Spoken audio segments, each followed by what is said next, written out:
This is Matt Bennett, grain marketing consultant with Channel Seed, and I am here today excited to be able to bring into our grain marketing update a new guest. And so we have Whitney Monin with us from Caneyville, Kentucky, and we've been talking a little bit before the show. I've seen her on Facebook because we're friends there. She's got some exciting news. So she got a new edition showing up here about harvest time, I believe. So I just want to give her a chance to tell us a little bit about that just to get started.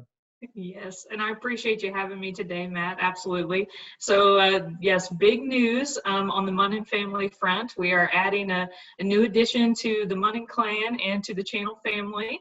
Expected this September, we're going to be having a little boy. So it's a very exciting time in our household, and you could just say it's going to be a very exciting growing season all the way across the board. So. Yeah, absolutely. And so, yeah, speaking of growing season, I've been talking about in my newsletter a little bit.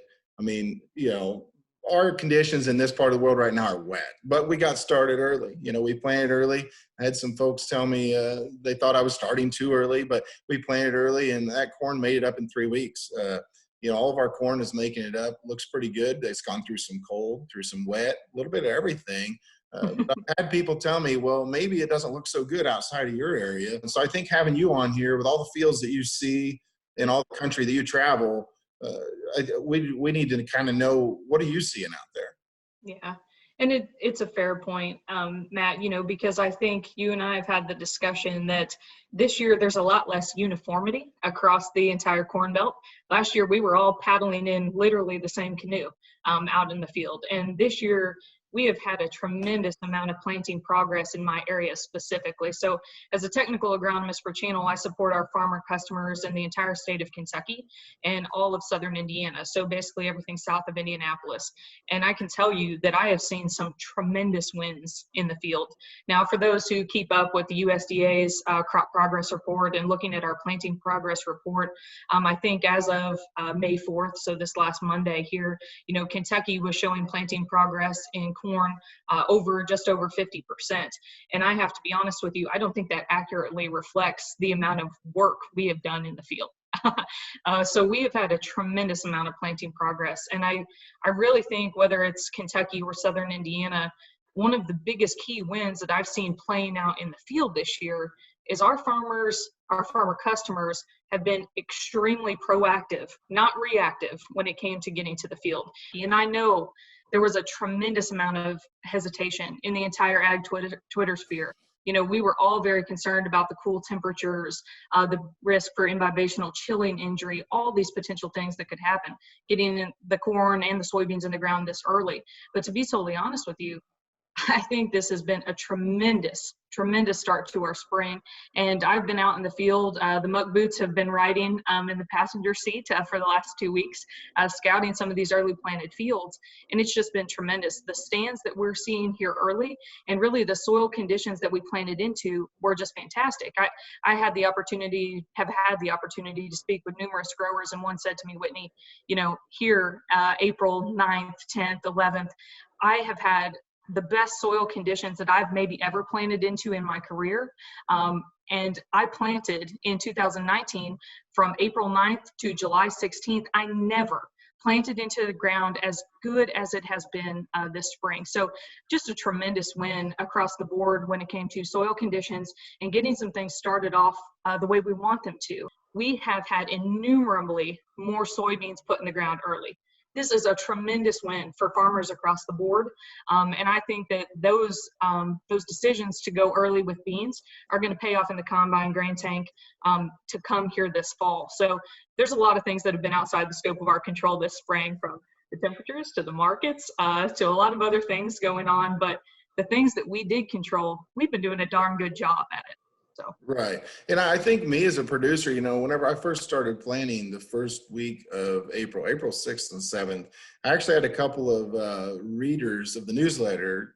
They sent me emails, said, why are you planning? It's going to be too cold. These cold temperatures are not, that corn's never going to come up. And so I guess, I think you would probably agree with me that now we have a little more, confidence to plant into conditions, especially if the soil is right. I mean, that's the way I was raised. If the ground's working right, yeah, it might be a little bit cold yet, but go ahead and be able to get after it, especially if the calendar is getting to the point where your insurance dates work with you and so on and so forth. But yeah, I would say we've got more confidence moving forward. So, as far as the marketing goes, and I know that you talk a lot of producers as well, whenever you're able to get the crop in the ground early and you get a full stand, do you feel like your producers feel more confident, being able to assume better yields given the kind of start that we've had this spring? I think that that is statistically a very fair assumption. And agronomically, we know that just from a soybean perspective per se, by getting that soybean plant in the ground earlier, we're maximizing the amount of nodes on the main stem, which nodes is never an indicator necessarily of beans in the pod. But if you don't have the nodes on the main stem and you don't have the pods on the plant, then you can't fill them. So, ultimately, I think from a yield perspective, and we've seen this play out for years in corn, and I think that that's widely accepted by farmers. But if we can get this crop in the ground in good conditions, in good soil conditions, the way we start is often the way we finish. And we are protecting this year by having more stand in the field. We are protecting our yield potential in the fall. And I'm so excited to see the stands that I've been seeing out in the field. And these stands are not stands that we have seen for the last 2, 3, maybe even 4 springs, where our fields have looked more like Swiss cheese than they have uniform fields of corn. So, I'm just so excited and invigorated about the start that we have, especially in this early planting window. Now, a lot of us are sitting here looking at it rain outside or looking at some ponds out in our fields right now. But that doesn't mean our stand has been compromised at this point. So I think we have to celebrate that victory, and hopefully it's going to translate to yield in the fall. Right. And so we do have, like for instance, next week, we've got a May supply and demand report coming out from the USDA. It's widely expected to be very bearish. And so some of the questions I've gotten from producers is, if I've gotten a good start this spring, should I go ahead and make sales based upon an assumption that I'm going to have a really strong yield? And so I'll let you weigh in on this as well. But I guess, what I always tell producers is that, you don't want to make too many assumptions. Yes, I feel like our statistically possible chance of having a really good crop is good. But at the same time, the best my crop ever went in the ground was 2012. And I hate to bring 2012 up, but I mean, that's the truth. By the time my corn was knee high, I would have said that I was going to have the best corn crop I've ever seen, but then it never rained again, And so I want to just encourage producers to be very cautious, considering the fact that we're looking at 330 December corn as we're recording this.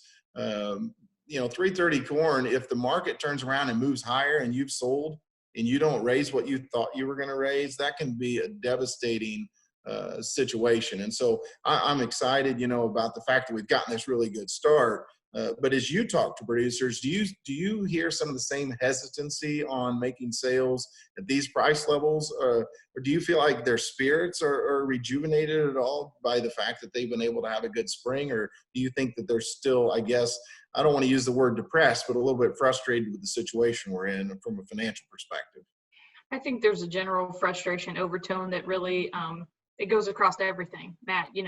Inherently, us as farmers and us in the agriculture industry, we're inherent optimists, and I am optimistic. I am totally optimistic about the future of our crop.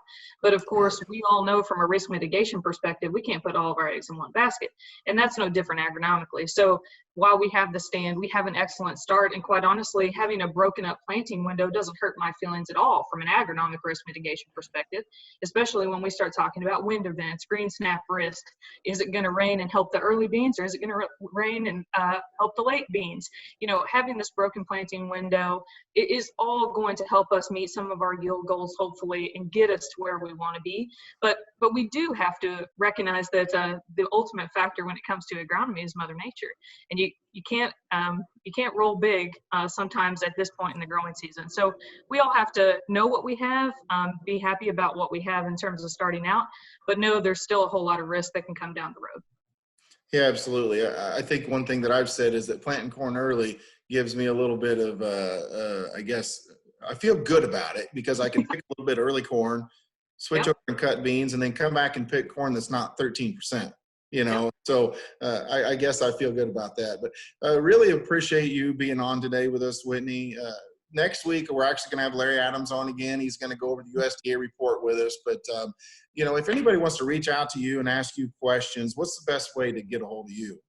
Yep, that's an excellent question, Matt. So the best way for farmers to get in touch with me is via Twitter. So they can find me on Twitter at Monin Whitney, and I'm happy to answer any questions. Feel free to send me a direct message or tweet directly to me.